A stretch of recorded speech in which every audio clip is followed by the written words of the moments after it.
let's give our top fives. Our top fives this week. Everybody has been waiting on the top five father-son duo drivers of all of motorsports.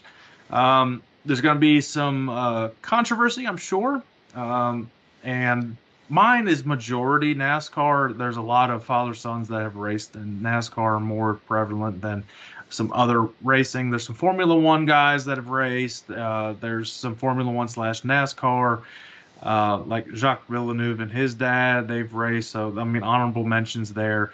But this is who I've got. I'm going to go with my top five. So, starting at number five, and this might already piss some people off the way I have them this low.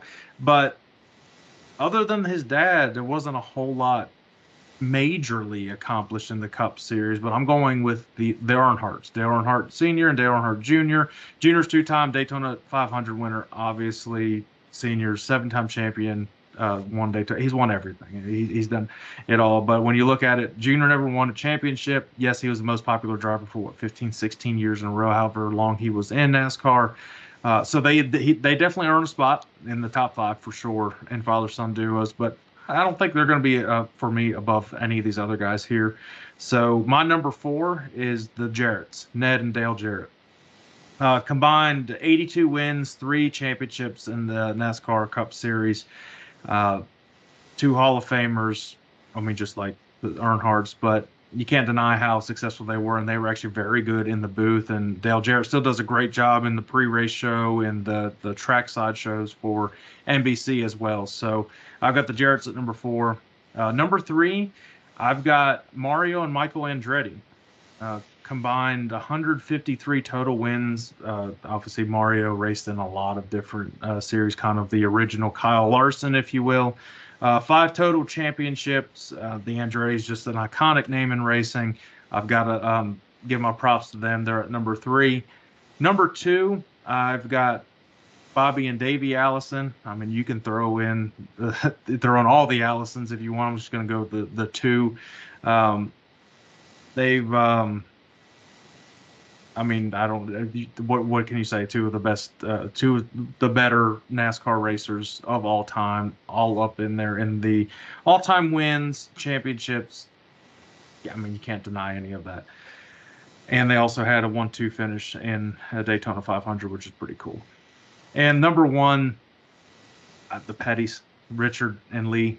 I mean, 254 wins, 10 championships between the two of them. Obviously, Richard did a lot of the legwork with the wins wise, but he also raced a lot longer than Lee. But I mean, they kind of set the standard of racing back in the day and how things needed to get done. So, yep, Richard Lee Petty, my number one. So go ahead with your five.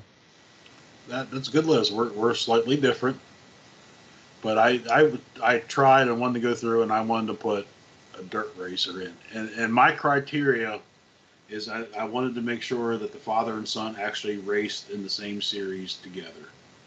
So that would leave like Bobby Allen and Jacob Allen out. They never actually raced together. So at number five for dirt, I got Jack and Sheldon Haudenschild.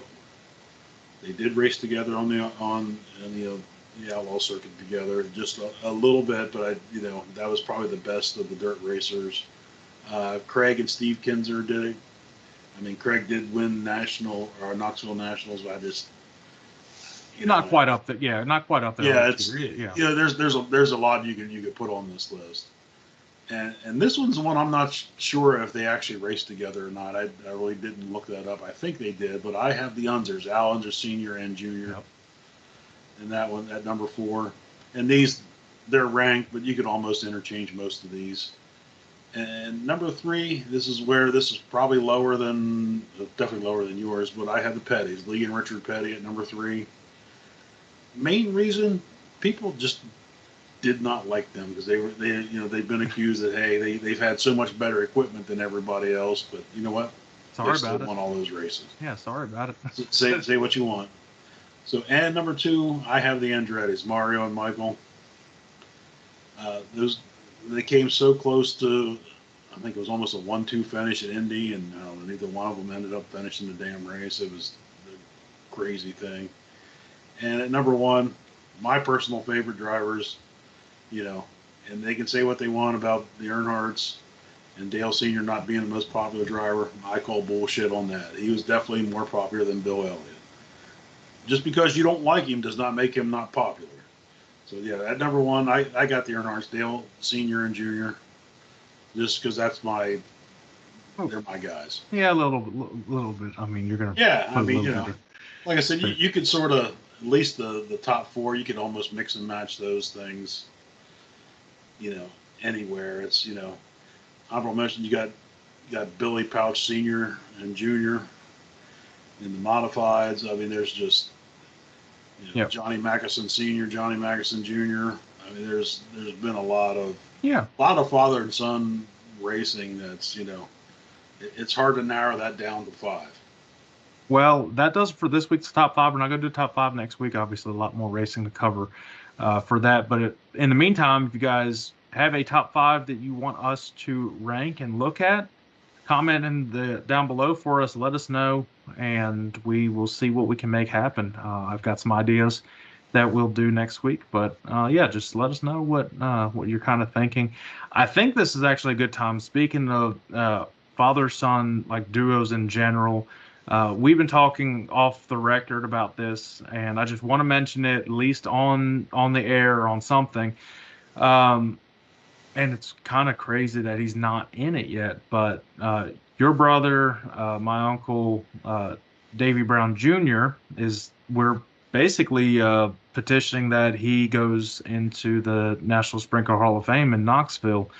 I feel like it's long overdue, and I don't think a lot of people realize how much he actually did in the 80s, specifically with Wolfgang, because he actually mechanicked that car.